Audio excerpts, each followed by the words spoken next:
break down Liam's sales process today. And we're going to show you how this dude went from here all the way up to here, where he's consistently making 30 to 40,000 every month in straight commissions at his sales job that he is in now.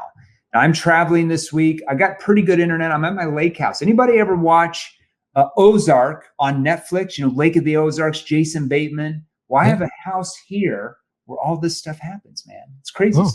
And I came here for the last couple of weeks to get away from Arizona because it's so hot, even in like September. And I'm like, I need a little break. I need to go wear some boots. I need to put on like a jacket, you know, like maybe a scarf. Like I gotta feel the crisp air, Liam. I gotta feel that. I gotta see the leaves dropping down from the trees, because in Arizona it's just a bunch of cactus and rocks. Yeah, man, you got to experience the seasons. You know, I got to experience the seasons of my life. I grew up here in Missouri. I miss all that. So, thanks for having us on. Now, you're based out of Canada, right? Yeah, Toronto, Canada. Toronto, Canada. All right, and then why don't you? So we're going to break down Liam's process. Why don't you tell us real quick what you actually sell? Like, what is your current job? What industry are you in? So yeah, the industry we're in is like construction and contractors. So, you know, roofers, plumbers. I know you've known the niche well, Jeremy. Train a lot of people in that. Yeah, space. Remodelers, builders, those kind of guys. So, you know, basically guys and girls who have a construction business, it's not going well. They're working, you know, too many hours, not making enough money.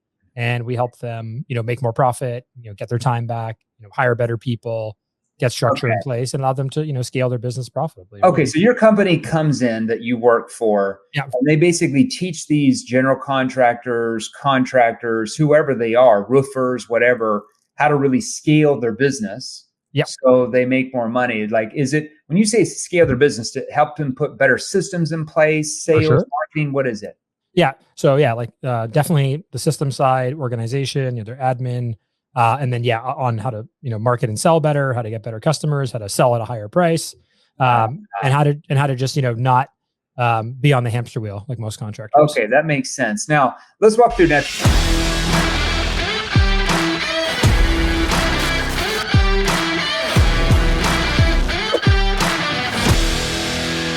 All right, so Liam, let's break down your sales process. So you're in Toronto, Canada. So what you do, the company you work for comes in and they teach like general contractors, construction companies, roofing companies. They teach them how to really scale their business, right? Yeah.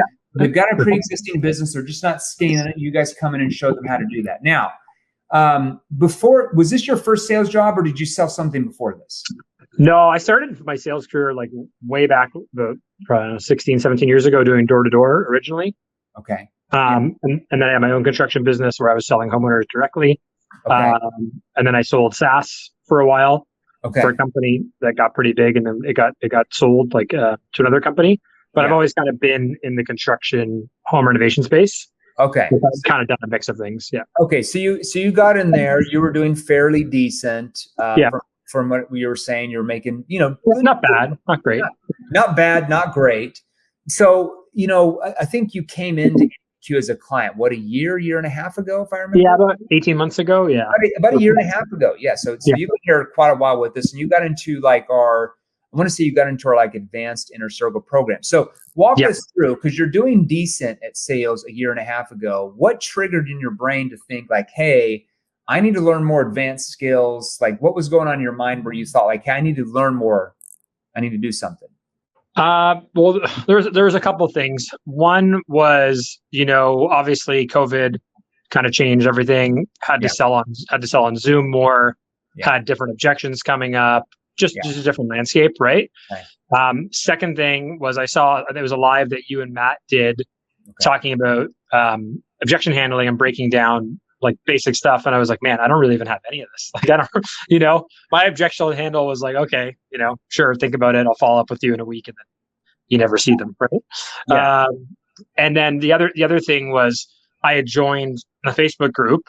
Actually, I joined Closing Code originally. Then I got into Sales Revolution. Yeah. And I saw people just posting, you know, wins and their experience and this NEPQ thing and talking about problem awareness and, you know, consequence. And I was like, what is this stuff? Like, I got to figure this out because it's working for these guys. So whatever they're doing, I need to do. So you're like, hey, man, I need to learn these skills. You saw probably thousands of testimonials going through the Facebook group. It keeps getting crazy. We get about 30 new ones a day now. Wow. So back when you were there 18 months ago, we were probably getting at least 10 or 15 a day, but that's grown to probably over 30 new testimonies every day from pretty much every industry except underwater basket weaving.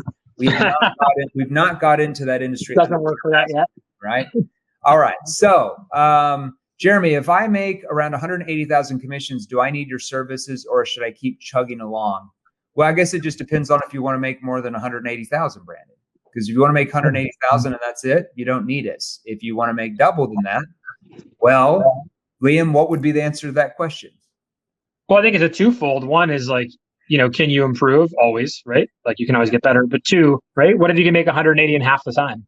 Yeah. Right? Yeah. I mean, it's the same thing that you probably asked yourself. You were already making, 6-10 grand a month in commissions, but now you make 40.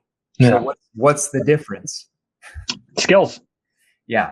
It's your skill sets, right? So you're already doing good, Brandon, but you want to do more, right? Because if you keep saying the same things you are now, and you're asking the same questions you are now with the same tonality skills, what happens to your income? We just stay at the same level, right? But once you learn more advanced skills, more advanced tonality, more advanced bridging, more advanced reframing, more advanced looping, more advanced objection handling, what can happen to your income? You can make 2 to 3 times more than what you're now, and you work the same amount of hours or less, all right? All right. Now, let's talk about this, Liam. So I want to break down kind of your sales process. So when you first got into NEPQ, I think you bolted right into our advanced inner circle. You went straight to the top, all right? Why did you go straight to the top rather than just starting at like 2.0 or something? I don't even think I knew about 2.0. I think it's because I had talked to Marco and Tony and Bill and a bunch of guys, and forget who it was, but someone said, if a doctor said, hey, you can do ABC treatments, right? But A takes you longer, costs less. B, is the middle option, but C gets you there the fastest, but it costs the most. Like, what would you do? It's like, well, I'd probably go with C, right? So I was just looking at it like, why wouldn't I just take the highest level of training if that's what's working for everybody else, Yeah. So you got into the training. Let's just talk about the first month or two, right? Obviously, you don't master it in 30 days, but even going through like advanced inner circle for 1 month, 2 month, 3 month, what did you notice that shifted in your prospects and on your sales calls? What started to change for you?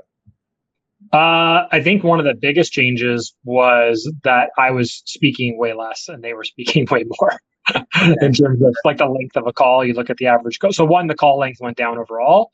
And two is just all of a sudden it wasn't me saying, hey, these are all the great features and we have this thing and you get this and there's 4 coaching calls a week. It was actually asking real questions and finding real problems and the prospect telling you why they needed the product, right? Okay. So you were able to disarm your prospect where they actually opened up, they went below the surface and they got real with you, right? For sure. Now, what type of results? Because I'm going to ask you some questions about, hey, what connecting question you use here? What situation you do here? Because that'll be good for these guys. For sure. So they can kind of apply it to what they sell. But where did your income start going? Like month 1, month 2, month 3? Like what changes did you see in your commissions? Yeah, month 3, it was like probably about a 5x. Okay, because what were you already making? Like 6-7 grand a month? Yeah, and I think month 3, and then I remember it was the summer, and I got up to pretty quickly. Like I got to like a 90% close rate within about 3 months. Yeah. So it was, when he says 90% close rate, I'm going to make sure you guys understand. So like in his industry, he has inbound leads. Obviously, if you're calling outbound leads and 80% don't answer, it's not a 90% close rate. But he's talking about the people who showed up on his calendar. He was closing 9 out of 10. What were you closing before the training? 50, best case. Okay, best case. What were you averaging though? 45 probably. Okay, all right. I always said, what were you really averaging, not best case scenario? All right, so your income started going up, I believe from what, if I remember right, because you were in our inner circle, so I have more hands-on with you guys. You went from about 6-7 grand a month to like 15, then it was like 20 something, then like 30, now you're closer to 40. All right, 40,000 a month. Is that a little bit of a different lifestyle change than 6 or 7 grand a month? It depends what you do with it, but yes, it's definitely more security and peace of mind, right? Okay. All right. Now let's talk about your connecting question. So with your industry that you're in, when you first, before NEPQ, let's talk about before NEPQ. What were you like? What were you saying in the beginning of those sales calls before any PQ? What were you typically saying when you first got on there? Like, how are you trying to connect with them? Yeah, it was usually like, did you check out any of our YouTube episodes or podcasts, or did you get a chance to review blah blah blah that I sent you, or hey, how's business going? Just like needless, pointless stuff, really, Okay. right? Yeah. And your prospects would say yes or no. Now, what do we taught you to like? What just there's probably 3 to 4 different connecting questions that we have you use for your industry, right? But give us maybe an example of one connecting question that we've taught you to use and how your prospects react to that now. So the way we open now is we summarize the triage call, right? We can talk about that separately. The learning proper triage. We summarize the triage call just to reiterate their problems, right? Kind of remind them of why they showed up in the first place. And then the first connecting question we use is what's, I think, been dubbed the rationale question. So it would go, Jeremy, just so I can better understand the rationale, why you might be looking to have, more of a step-by-step plan to actually improve your profits and scale your business and kind of get out of the day today. What's the reason you're maybe looking to do that now versus just keep doing more of what you're doing? And why do you ask that question? Why do we teach you how to ask that? Obviously. One, so we want them to, number one, we want to remind them they need help and they're here because they need a plan. Right. Yeah. So reminding them that, hey, I don't have this problem solved.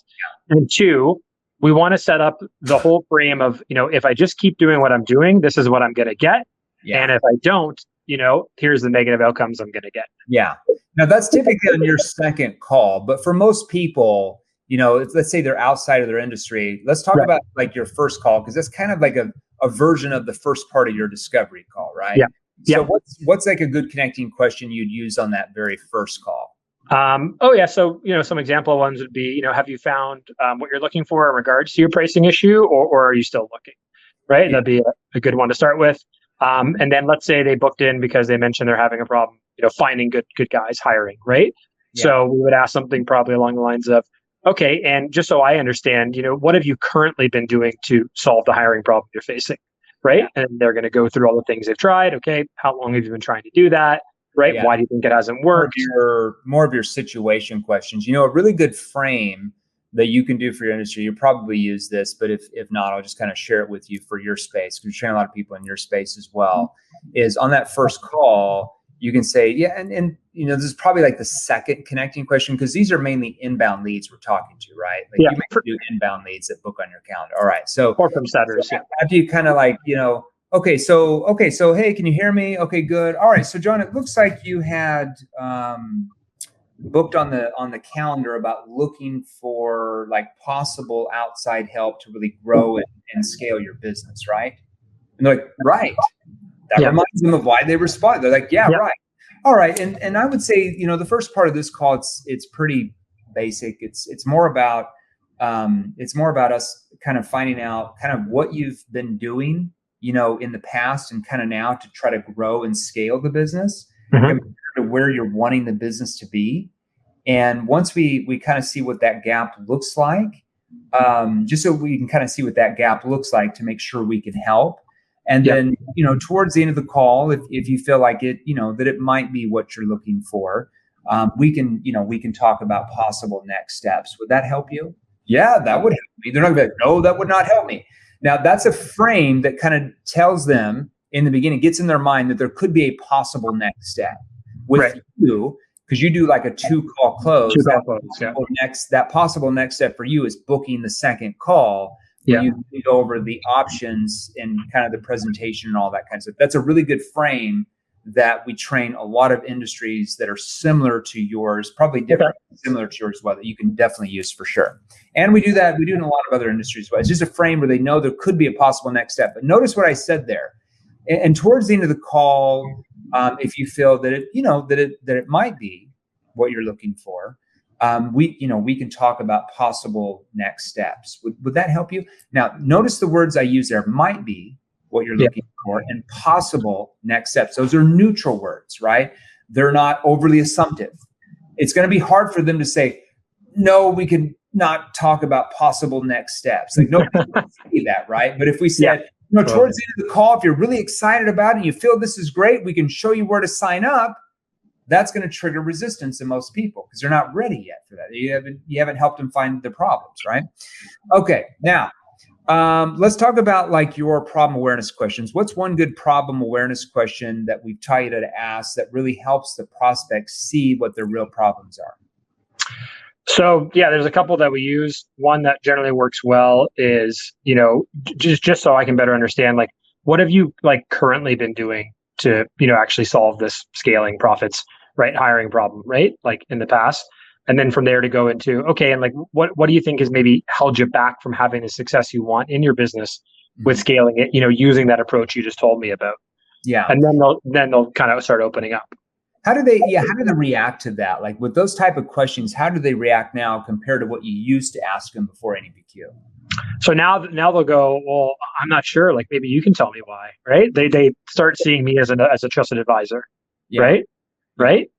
Or they'll give an honest answer and say, I think it's because, I haven't had the accountability I need, or it's because, right, I haven't had the time because I don't have good people, or I just don't know because I don't have the skills, I don't have the training, right? Yeah. So they start to identify their problems in their mind that before they even got on that call with you, they didn't even realize they had. Or maybe maybe they realized they had them, but they didn't really realize how bad they were.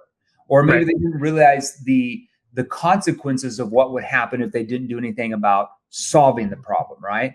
All right. Talk about your solution. There's a lot more problem awareness questions you have to ask in your space, but we don't have time to go through that. What's one good solution now that you've helped them see what their problems are, not by telling them, but by your questions, allowing them to see that, where they built the gap in their mind from where they are, their current situation, compared to where they want to be. What's one good solution awareness question that we've taught you to ask, and then how do your prospects react to that? It's probably one of my favorite that you taught me. And if you're on Zoom, you have to use the hand gestures. Yeah. It's very key. Is to go. So hold on a minute, Jeremy. Like, I really want to make sure what we're doing here is actually going to work for you. So besides maybe like some training, like you mentioned, some tools and systems, what are you really looking for in a training and coaching program? Like, what would be your ideal criteria? Yeah. Let's say that we had you come into our offices, we're sitting down in the boardroom and we're mapping out, specific training for your business. What do you feel like you need to see in that training that's really going to scale you to where your company wants to be? See, we even added that on to the end of that solution awareness question, Liam, because then that gets them to see walking in the boardroom, then sitting down with you, collaborating in this specific training they need, consulting they need to really scale their company. See, that visually to see that they're collaborating with you, which builds even more trust. Yeah. There you go. You learn something new every day. There you go. Now, consequence questions. Now that they're starting to see, because there's more solution awareness questions after that get them to focus on how they're going to feel once these newfound problems are actually solved and they've got where they've wanted. Where with what you sell, because you're training these construction companies and roofing companies and general contractors how to scale. Let's say they're like, I want to scale to $30 million a year. I'm just throwing out a number. I want to scale to $50 million a year, $100 million a year, whatever. Now that they see that, oh my gosh, like this is how my life's going to be different once we go to $100 million a year in sales, because they're thinking about all this stuff. We then want to rip that future away from them. With what's called a consequence question, where they have to defend their position on why they feel like they need to change their situation now, not later. What's a good consequence question we've tried to ask for that? So a good one that we use quite often that I like, and again, you have to, change tonality in this kind of phase. I find you have to kind of get a little bit more authoritative. Is the basically what if you don't do anything question. So, Jeremy, again, like what if you don't do anything, about this profit problem, and you never really transition into the CEO role so you can scale to 20 million, and you just keep doing the same kind of things you're doing now for another, 2 days, 2 weeks, 2 months, maybe another 2 more years. What happens then? And how do they react to that? They spill their guts. Yeah. Right? Yeah. Okay, but what happens if you don't do anything about this? You keep using the same systems you have now and have to work the hours you are now for the next 3, 6, 12 months. Like, what happens to you at that point? See how I'm asking that consequence question with concern for them. And when you're asking the consequence question with concern for them, they do what? They tell you everything that you need to know about why they need it. Because they feel like they can trust you. They feel like you understand their unique situation more than anybody they've ever talked to. And they literally just met you 15 minutes before that. Okay. That's self-persuasion. That's how you go from where Liam was $6 or $7 grand a month to now making 40 grand a month, selling the exact same thing, same type of leads. He's just skill level, his sales ability, his question ability, his tonality ability has 10x, and that's why his commission's 10x, right? That's pretty easy. Now, we don't have time to go into your presentation and how we structure that. That's all in our virtual training courses as well. Yeah. That all of you guys can get into, like Liam did, if you want to be a client to sell that much. What's a good commitment question when you try to ask to get them to commit to take the next step and purchase what you're offering? So we have a couple different ones. Again, and sometimes these are a little bit more, situational, depending on whether it's I'm selling a single person or like a family, right, or maybe business partners. You have to kind of adapt it in our niche because you get different situations, decision makers. Yeah. But what I always like to do, and you taught me this, Jeremy, is to really recap, right, what I've gone through. Okay, all the core pillars of the pitch as you teach us with the pillars, and then asking them, do you feel that with what I've outlined here, with you today and the 4 pillars, that this could possibly be the answer for you with what you're looking for? Yeah. And they say, and they go, yeah, no, I think it does. And then right away, okay, but I'm curious, like, why do you feel that way? Now, why do we teach you how to ask that probing question right after they say yes?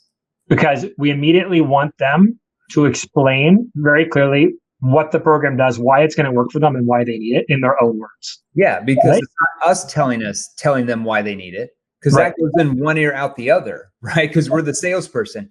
It's the question that allows them to tell themselves, give themselves permission, why they feel they need it. So okay, so after we've gone through this, the 4 pillars, XYZ, do you feel like this could be the answer for you? Yeah. Well, hold on. Why do you feel like it is though?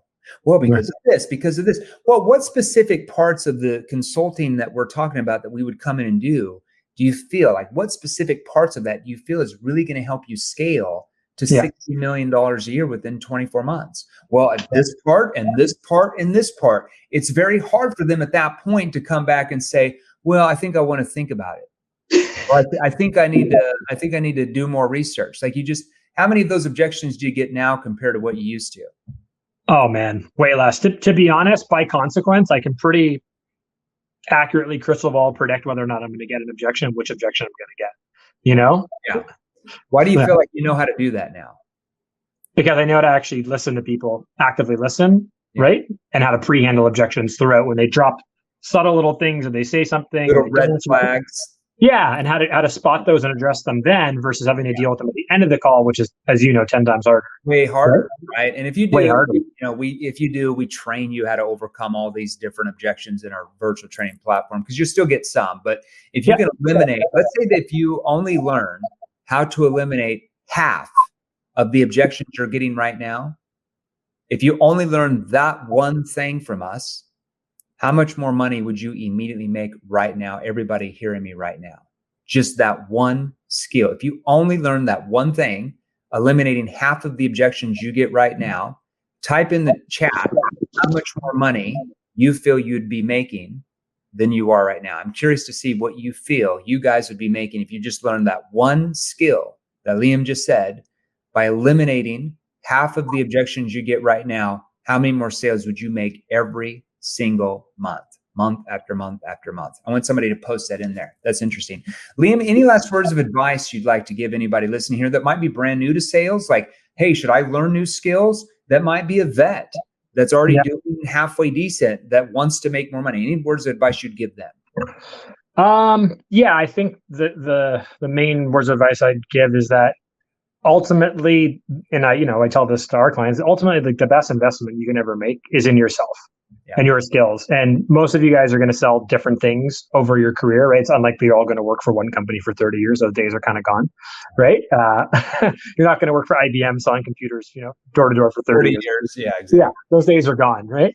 Yeah. So if you think about that and go, hey, like I'm going to be selling different things over the years, I'm going to need all the skills I can, and you can take those skills into every single role. Yeah. Right. But once you learn these things that you get taught in an EPQ, you can take this into any industry, any type of sale, any niche, And ultimately, you're only as good as your skills. Yeah, 100%. Right? You're only as good as your skills. You're only going to make the money compared to your skill level. Teach Able on YouTube says, why do you never talk about low ticket sales? We do teach Able. So if you're in our virtual training courses, we train every industry on planet Earth. That's not us saying that. That's Forbes magazine saying that. So we train every industry at this point, low ticket, high ticket, mid ticket, whatever ticket there is, whatever product or service there is that solves a problem and or emotional need. We train salespeople and companies in that space. We're a fairly large organization at this point for sure. All right, Liam, thanks for being on here, man. Sorry about the power outage, dude. It's all right. We forgive you. It's okay. And I love the flannel, man. It's like the fall flannel. I got to get the fall flannel going.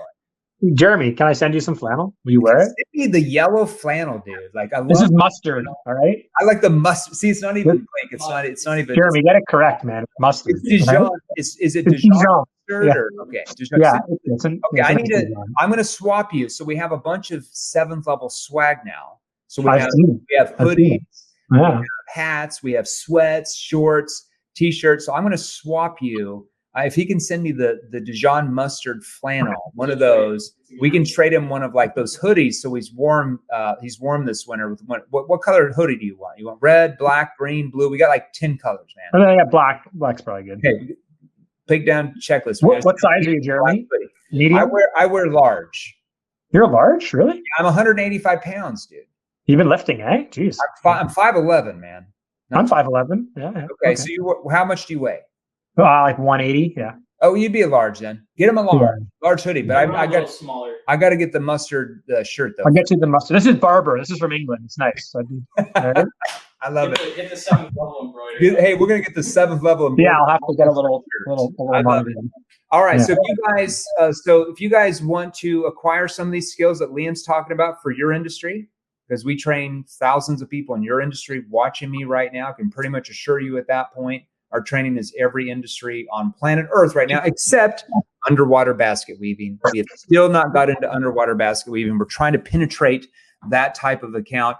But if you want to acquire those skills, you want to start making your first 10 grand a month in commissions, your first 15. And I'm saying every month, not just 1 month you're up, the next month you're down, like consistently every month. Okay. It's not like Liam makes he makes 35,000 1 month and the next month he makes 4.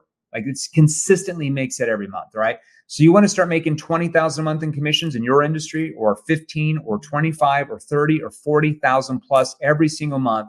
You want to acquire those skills like thousands of our clients are doing day in and day out. Many of them are in the same exact industry that you guys are in watching me right now.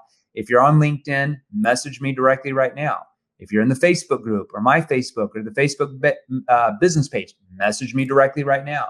If you're on YouTube, you'll have to join the Facebook group because you can't message us on YouTube. Right. I understand. All right.